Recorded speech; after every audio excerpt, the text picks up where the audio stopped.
வணக்கம், இது முருகஸ் கிச்சன். இன்றைக்கி நம்ம ரொம்ப சிம்பிளாக முட்டை வச்சு ஒரு குருமா பண்ண போகிறோம். இந்த குருமா எதுக்கு சாப்பிட்லான்னு சொல்லிடுறேன். இடியாப்பம், ஆப்பம், சாதம், பிரியாணி, ஃப்ரைட் ரைஸ் இது எல்லாத்துக்குமே நல்லாயிருக்கும் இந்த குருமா. வாங்க இந்த குருமா எப்படி செய்கிறதுன்னு பார்க்கலாம். முட்டை குருமாவுக்கு என்னென்ன தேவைன்னு பார்த்துட்டு வந்துடலாம். 4 முட்டை எடுத்து பாயில் பண்ணி வச்சுருக்கேன். மீடியம் சைஸ் வெங்காயம் 2 எடுத்து நீளவானிக்கு கட் பண்ணி வச்சுருக்கேன். மீடியம் சைஸ் தக்காளி 1 எடுத்து அதையும் நீளவானிக்கு கட் பண்ணியிருக்கேன்.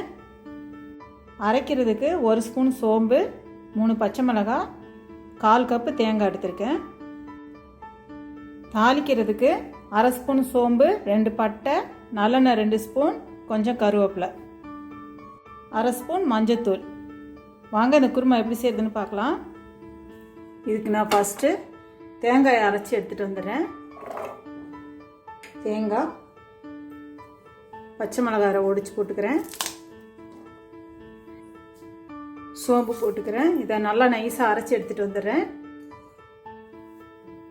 தேங்காய் அரைச்சி எடுத்துகிட்டு வந்துட்டேன். இப்போ நம்ம குருமாவுக்கு தாளிச்சிடலாம்.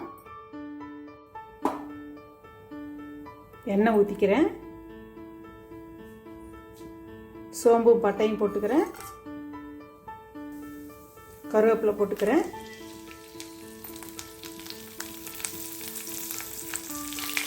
சோம்பு நல்லா பொரிஞ்சிருச்சு. இப்போ வெங்காயம் போட்டுக்கிறேன்.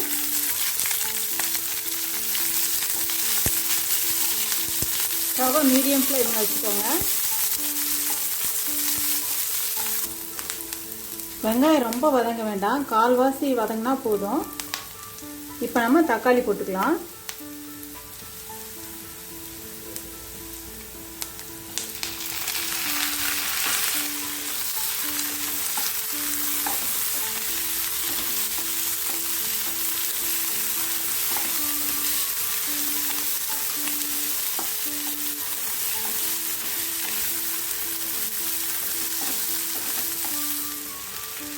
தக்காளி கொஞ்சம் வதங்கின உடனே மஞ்சத்தூள் போட்டுக்கலாம்.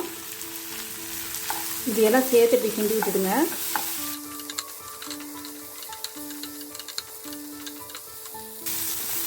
தக்காளி வெங்காயம் ரெண்டுமே நல்லா வதங்கிருச்சு. இப்போ நம்ம அரைச்சி வச்சிருக்க தேங்காய் ஊற்றிடலாம்.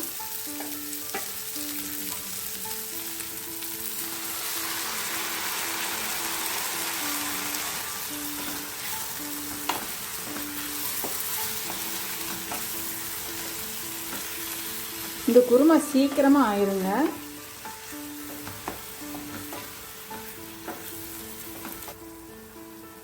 தண்ணி இதுக்கு தேவையான அளவு ஊற்றிக்கிறேன்.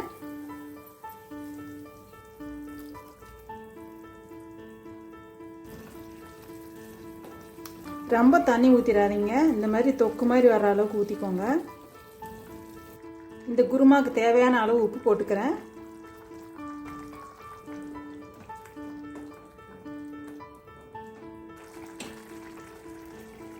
மூடி போட்டு மூடி ஒரு 2 நிமிஷம் இருக்கட்டும். இப்போ 2 நிமிஷம் ஆயிடுச்சு.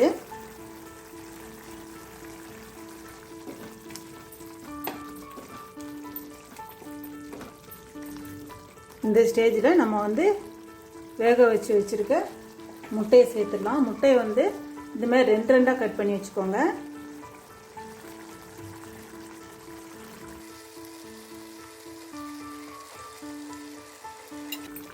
இப்படியே முட்டையை இந்த மாதிரி திருப்பி திருப்பி விட்டுருங்க.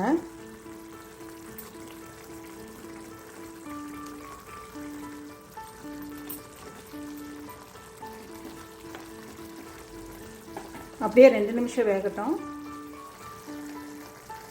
அவ்வளோதாங்க, 2 நிமிஷம் ஆயிடுச்சு. இப்போ நம்மளோட முட்டை குருமா ரெடி ஆயிடுச்சு. இந்த முட்டை குருமாவை நீங்களும் வீட்டில் செஞ்சு பாருங்கள். இந்த வீடியோ பிடிச்சிருந்தா லைக் பண்ணுங்கள், ஷேர் பண்ணுங்கள். முருகஸ் கிச்சனுக்கு சப்ஸ்கிரைப் பண்ணுங்கள்.